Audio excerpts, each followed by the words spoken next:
Today's Talk About It Tuesday question is, please give us information on custodial accounts for our children, specifically for investing and savings. Okay, so this is an area where most people drop the ball. One, because we're not usually in a position where we have a good portfolio of investments for ourselves. And two, because we always think we have more time, which is a huge mistake because time flies. And the object of the game in investing and savings is time in, not timing. So the earlier you get started, the less principal you have to put in each time, the less risky the investment you have to make, because you can afford to do less risky things that have a lower return for a longer duration of time.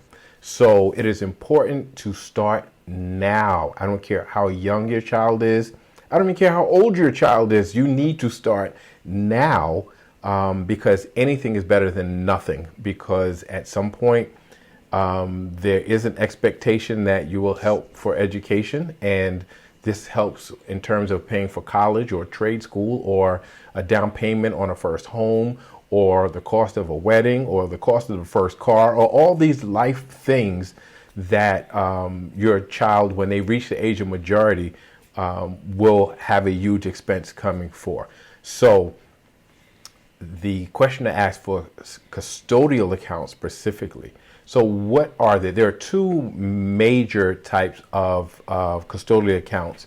There's a uniform transfer to minors account, and that is an account that allows you to transfer stocks, cash, any type of securities, bonds, property to a minor. So it's a transfer of assets to a minor in an account that you control, but once you transfer, you can't take it back. You control for the benefit of a minor when they reach the age of majority. And the age of majority in most states is 21.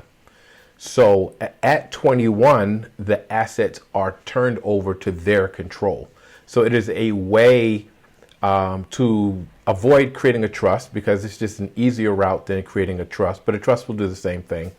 And it allows you, again, to transfer these things. And I believe in 2024, an individual parent can contribute up to $18,000 without being taxed. And if it's a couple, up to $36,000 annually without there being a tax. So there's an easy transfer of assets to a minor without them incurring a tax on the gift. The other most common one is the uniform gift to minors account, which is almost the same thing. And I believe it's the same contribution, $18,000 for a single parent, $36,000 as a couple or for two parents. But I believe this one you can't transfer property. So it's just securities, cash, bonds, securities, and things like that.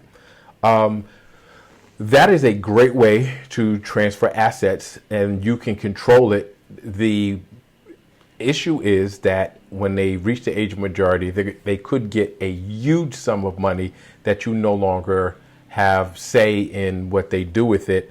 And a 21-year-old with a lot of money sometimes can be a dangerous thing. So there has to be this constant education and reinforcement in terms of what the money should be used for, how it should be used, especially when you get close to that time. And that's why sometimes people prefer to do a trust, because you can control this thing beyond the age of majority if you do a trust. The other thing, a 529 college savings plan can be used as a custodial account, but does not have to. So 529 education plan is an investment that's set up specifically for a child's education. So it's a tax-free way to earn a return in an investment that should pay for college. You know, if they decide not to go to college, I believe there's a way for them to get the money anyway. And the good thing with this is if one child doesn't use it, you can actually transfer it to another child. So if you expect your child to go to college, 529 college savings plan also is a good thing. If your child is working, let's say you have a 13-year-old, 14-year-old, 15-year-old who's working, you can set up a Roth IRA for kids. But it's only for earned income. So that means the earned income goes into this and it can grow in investments tax-free while it grows. With a kid's Roth IRA, they can pull it out for education and they can pull it out as a first-time home buyer.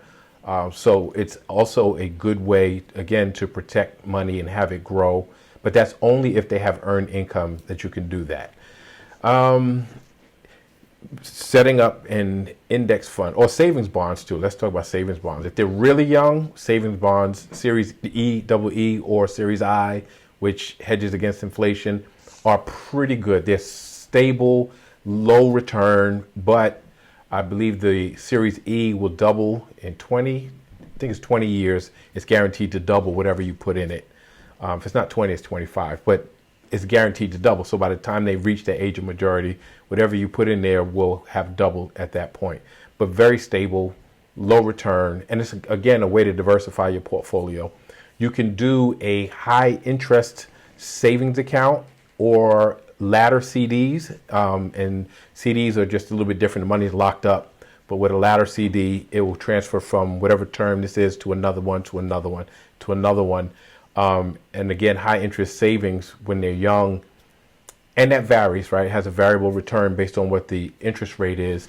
But over a long period of time, that money is compounding. It's compounding over time. And there are no restrictions on what that money can be used for, no time frame. Well, the CD has a limit, but high interest savings, that money can be pulled out anytime for their benefit, for their use, right? So it's fine to have that as part of the portfolio as well. Obviously, you can do the same things you would do for yourself, an index fund, right? You can open a brokerage account for kids, by the way. Have an index fund. I would suggest that that's, based on the S&P 500. You can play around, get a little more risky and do some ETFs. REITs are also good to have in their brokerage account because they pay dividends constantly. So that basically, it's almost everything you would do for yourself, but you do for a child. It's just set up a little bit different, and it allows a certain amount of contribution without them being taxed. So it's tax-free growth, which is pretty good. But that's how you do it. And the thing is, you don't have to do a lot. Like, some things, you just put $25 here, $30 here, $100 here, just get a little extra money. Just try to be consistent, right? And so if you just, in your mind, can spread this thing out, if you can think $200, right? And you just spread it out amongst all those different things. By the time they're 21, they'll have a lot of money, and they'll be prepared for college, and they'll be prepared for a down payment on their home, and they'll be prepared to pay for their own wedding, and they'll be prepared to start a business. They'll be prepared to take this thing and run with it and get in the habit of investing for themselves. And when they're ready to have children, they'll be already accustomed to this and be able to set that up for their child. So when we talk about intergenerational wealth, I mean, get started now. Again, it doesn't have to be a lot of money. Don't wait. People say, I want to wait till I have a lot of money. Don't wait. If you have $25, do it, right? A savings bond costs $25. You can get index fund $25, a REIT $25. Most of these things cost you $25 to start. So no excuse for not starting. Start now. Time in, not timing, is the key to success for that. I'd love to hear if you have some other suggestions that people might want to do for their children. And I'd like to hear your plan and your strategy for your own children, or what you did for your children or grandchildren. But please like, share, subscribe, keep the questions coming, and I'll see you next Tuesday.